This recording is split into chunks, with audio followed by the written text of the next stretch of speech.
De vous emmener tout à l'est, à la frontière de la République centrafricaine, là où un immense gisement est en train d'attirer toutes les convoitises, mais pour y accéder, c'est une véritable aventure.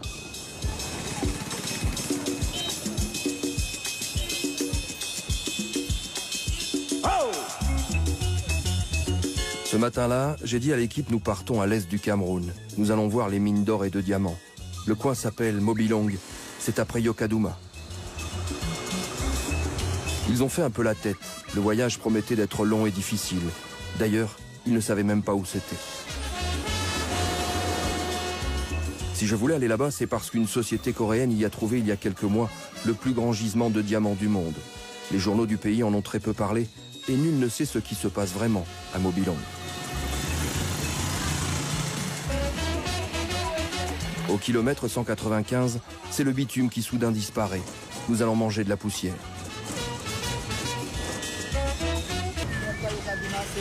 Au moins c'est une journée, 2 jours. Hein. Quelle route? Montre-moi la route. Yokadouma, vous descendez comme ça, là, vous arrivez à Batouri, vous traversez Batouri, vous arrivez à Yokadouma. C'est au moins 2 jours de route. À 2 jours de route, oui, de piste quoi. Des pistes, oui, des pistes non goudronnées. Aïe, aïe, aïe.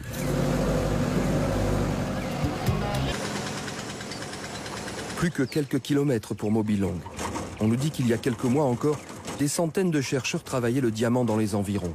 Mais tous auraient été chassés de la zone.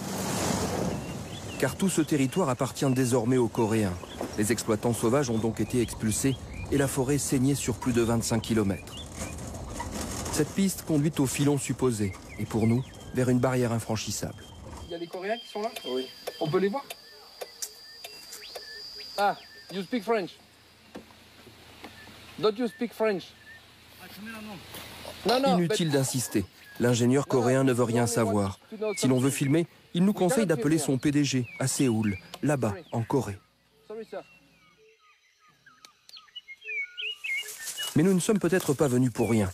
Un des gardiens nous révèle que dans le coin, certains font de la résistance, refusent de quitter les lieux malgré les intimidations.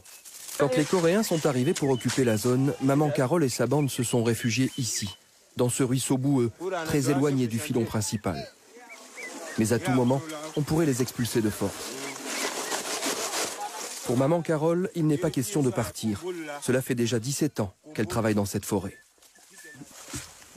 Il y avait les gens beaucoup qui travaillaient ici. Bon, ils les ont chassés. Qu'ils doivent rentrer chez eux. Ils ont payé toute la forêt.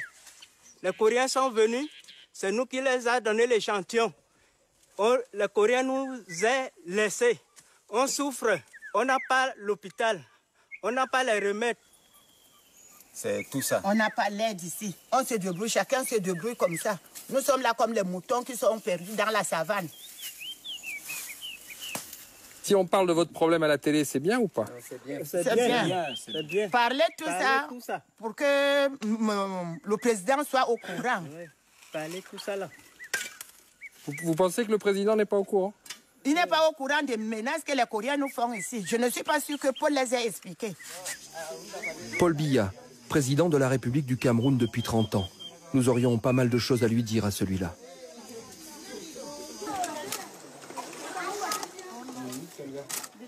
Mon rêve dans ma vie, c'est devenir un très grand commerçant dans la vie et devenir un homme important, aider les orphelins, ceux qui n'en ont pas, ceux qui sont dans le manquement. C'est ça mon rêve.